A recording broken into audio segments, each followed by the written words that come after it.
ఇంటికి వచ్చాడు పరశురాముడు. దూడ అరుస్తోంది. తండ్రి బాధగా కూర్చున్నాడు. అడిగాడు, నాన్నగారు ఏమైందండి, మన ఇంట్లో ఉండవలసిన ఆవేది అని అడిగాడు.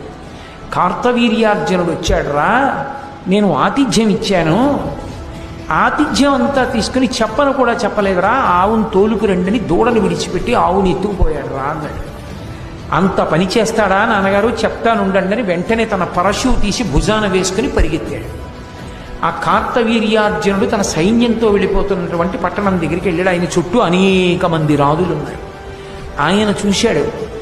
ఎరా, నువ్వు ఆవుని విడిచిపెడతావా, నాతో యుద్ధం చేస్తావా అని అడిగాడు పరశురాముడు. కార్తవీర్యార్జునుడు అన్నాడు, బ్రాహ్మణుడు వెర్రివాడు, బాలుడు వెర్రి బ్రాహ్మణుడు, చంపేసేయండి బ్రాహ్మణుడు అనేటప్పటికీ రాజులు సైన్యం అందరూ కలిశారు. ఆయన మీద బాణప్రయోగం మొదలుపెట్టారు.